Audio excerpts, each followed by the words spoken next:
আসসালামু আলাইকুম, কেমন আছেন সবাই? আশা করি সবাই ভালো আছেন।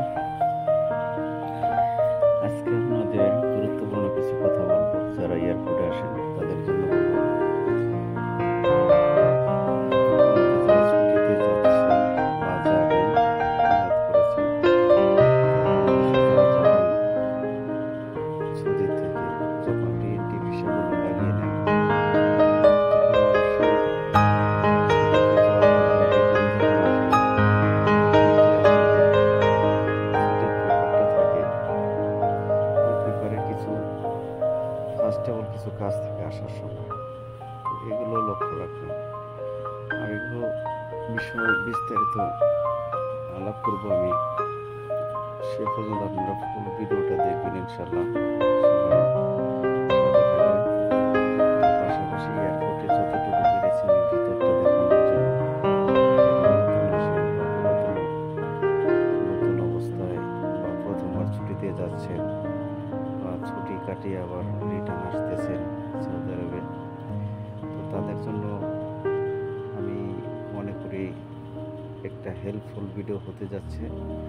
তো সেজন্য আপনারা অবশ্যই ফুল ভিডিওটি দেখার জন্য অনুরোধ রইল, যে সবাই ট্রাই করবেন ফুল ভিডিওটা দেখার জন্য। এতে আপনাদেরই উপকার হবে যতটুকু সম্ভব, উপকৃত হবেন। So, তাহলে আমার সাথেই থাকেন এবং ভিডিওটি দেখতে থাকেন। তো ফার্স্ট আমি বলতেছি যে বিষয় নিয়ে, এয়ারপোর্টে যখন আমরা এয়ারপোর্টে ঢুকেছিলাম বা ওই সময়টুকুতে প্রথম আমি কি করলাম, এয়ারপোর্টে ঢুকেই ব্যাগটা চেকিং করলাম। চেকিং করার পর আমার ব্যাগে রাবার ছিল না, তো র্যাপিং করে নিলাম। তারপরে যে স্টেপে গেলাম সেটা হচ্ছে, প্রবাসী কল্যাণ সেবার নামে একটা টিপস আছে, আপনারা একটু খোঁজাখুঁজি করলে দেখতে পাবেন। তো ওখানে রিএন্ট্রি ভিসাটা চেকিং করে, ওখানে ভেরিফাই চেকিং করে ওনারা একটা ভেরিফাই একটা সিল মেরে দেয় যে ভিসাটা চেকিং হয়ে গেছে। তারপর আমি যখন ভেরিফাই করে আসলাম, আসার পরে আমার পাসপোর্ট আর টিকিটটা নিয়ে আমি লাইনে দাঁড়ালাম বুকিং করার জন্য, যে আমার ব্যাগ আছে, ব্যাগ টিকিটগুলো বুকিং করার জন্য। এয়ারলাইন্সের যে টিক্সগুলো দেখতে পাচ্ছেন সব অনলাইনে আছে। তো আস্তে আস্তে আস্তে আমি লাইনে গেলাম। পিছনে লোকজন আমার বুকিং দিচ্ছে। ওই দেখছেন ব্যাগটা বুকিং হয়ে গেল ওনার। এভাবে সবার বুকিং করে নিচ্ছে আমাদের ব্যাগগুলো। তো ওখানে একটু সময় লাগে ব্যাগগুলো বুকিং দিতে। ওনারা অনেকগুলো চেকিং করে, ভেরিফাই করে, টিকিট চেকিং করে, পাসপোর্ট চেকিং করে। এই সব মিলিয়ে বেশ কিছু টাইম এখানে সময় চলে যায়। আনুমানিক যদি পিছিয়ে পড়েন তাহলে হয়তো আপনার ঘন্টাখানিক লেগে যাবে। এই জন্যই সবাইকে এয়ারপোর্টে আসার জন্য অনুরোধ করে যে 3 ঘন্টা থেকে 3.5 ঘন্টার প্রথমে এয়ারপোর্টে আসার জন্য। সবার চেকিং যেন তাড়াতাড়ি ওনারা করে শেষ করে ভিতরে নিয়ে যেতে পারে, সেজন্য আগে আসতে বলে সবাইকে। তো সে বিষয়ে লক্ষ্য রাখবেন, সবাই আগে আগে আসার চেষ্টা করবেন। তারপর আমি ব্যাগ চেকিং করার শেষে যখন ব্যাগ আমার চেকিং হয়ে গেল, তারপর আমি ইমিগ্রেশনের দিকে রওনা হলাম।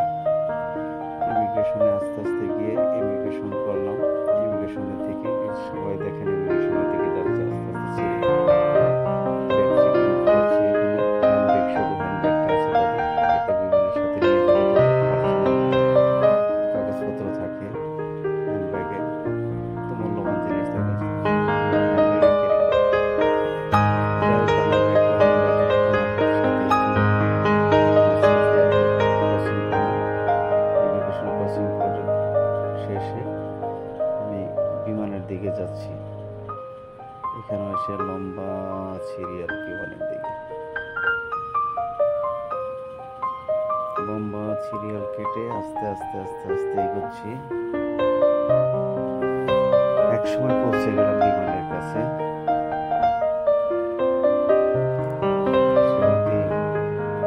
এখানে অনেক বড় একটা চেকিং। এখানে হ্যান্ড ব্যাগগুলো চেক করে যেন কোনো গ্যাস লাইট বা সিগারেট খাওয়ার দ্রব্য, আগুন ফায়ারের দ্রব্য যদি সাথে না থাকে সেই বিষয়ে ওনারা খুব সতর্কতা অবলম্বন করে। এই জন্যই চেকিং করে এখানেও হ্যান্ড ক্যারিগুলো।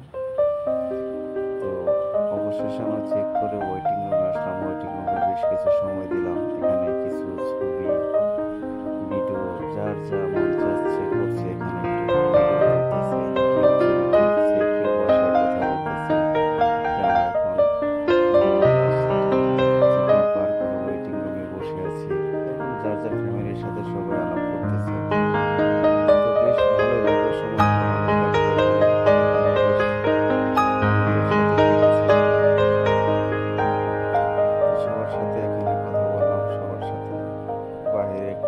চেষ্টা করলাম যে ট্রাই করলাম। বাইরে বিমানটা দাঁড়িয়ে আছে, আমাদের এই বিমানটা নিয়ে যাবে। তো বিমানও চেকিং করতেছে, তাদের মেনটেন্যান্সরা খুব সতর্ক করে দেখছে বিমানটা, সময় নিয়ে তারা চেকিং করতেছে। ফ্লাই করার আগে তাদের যে কাজগুলো থাকে সেই কাজগুলো করে নিচ্ছে। যাই হোক, ওয়েটিং রুমে সবার সাথে কথা বললাম, একটু ভিডিও করলাম।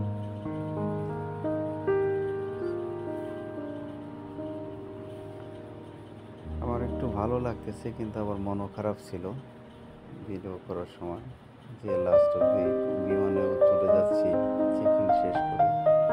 আমার আগে সবাই হাঁটতেছে, আমি পিছিয়ে থেকে ভিডিও করতেছি। এখন বিমানে চলে যাচ্ছি। আস্তে আস্তে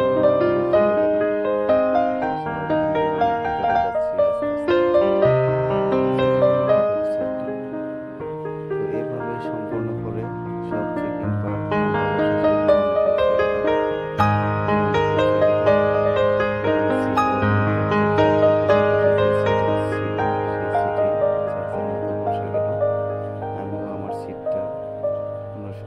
খুঁজে পেলাম। অবশেষে সিটে বসে গেলাম। এভাবেই বিমানে পৌঁছে গেলাম, কিন্তু মনটা পড়ে রইল বাড়িতে। সবাইকে ছেড়ে চলে যাচ্ছি, আবার কবে ফেরত আসবো জানি না। এই নিয়ে মনটাও খারাপ ছিল বেশ, কিন্তু কি করবো, জীবিকার তাড়না নিয়ে তো অবশ্যই যেতে হবে। যেহেতু বাংলাদেশে কাজ নেই, সেজন্যই বিদেশে চলে আসা। অবশেষে ফাইনাল আমরা বিমানে চড়ে বসলাম। বিমানটাও ছেড়ে দিল। আস্তে আস্তে আস্তে আস্তে বিমান যাচ্ছে রানওয়েতে বিমান যাচ্ছে। আমরা আস্তে আস্তে দেখতেছি, বাহিরটা দেখলাম। অবশেষে আমরা আকাশের উপরে চলে আসলাম। শেষ মুহূর্তে শুধু আমরা গন্তব্যে পৌঁছানোর জন্য ম্যাপটা দেখেই সময় পার করলাম বিমানে। খাবার দাবার খাওয়া,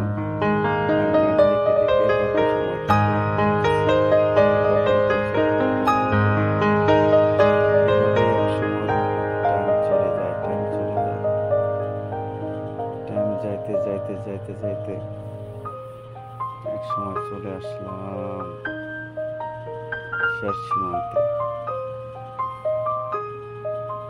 তো সবাই ভালো থাকবেন, সবাই এভাবেই ক্রস করে নেবেন সময়গুলো। যারা টাইম পাস করতে চান না, বিরক্ত লাগে, তারা অবশ্যই স্ক্রিন আছে, স্ক্রিনটা দেখবেন। আর সবাই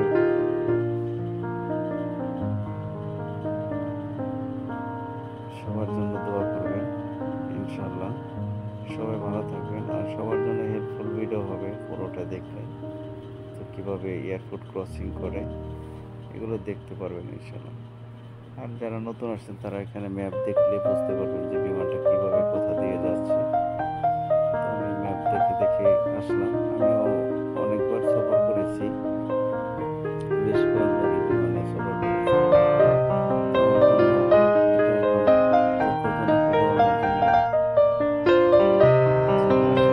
অভ্যস্ত হয়ে পড়েছি। তো আপনারা সবাই এভাবে কিভাবে সময় কাটাতে পারেন, আপনি মুভি দেখে সময় কাটাতে পারেন, বা কেউ গেমস খেলে সময় কাটাতে পারেন। সিস্টেমই আছে এখানে। অনেকে মুভি দেখে সময় কাটায়, অনেকে গেমস খেলে সময় কাটায়, অনেকে ম্যাপ দেখে সময় কাটায়। তো আমি সারাক্ষণ ম্যাপ দেখেই সময় কাটিয়েছি। আর পাশের সিটে যে ছিল উনি তো ঘুমিয়ে পড়েছিল, তো কথা বলা যায় না, কেউ কারো অনেকে চিনে না, অনেকে একসাথে আসেনি, সেজন্য। তো যাই হোক, আমার জার্নিটা ছিল অনেক বেদনাময়, সময়টা পার করেছি। দ্বিতীয়ত এখনো বেদনাময়ই আছি। সো কি আর করা, আছি কোনো রকম, আপনাদের দোয়ায় বেঁচে আছি ইনশাআল্লাহ। আপনাদের জন্য ভালোবাসা রইলো, দোয়া রইলো। সবাই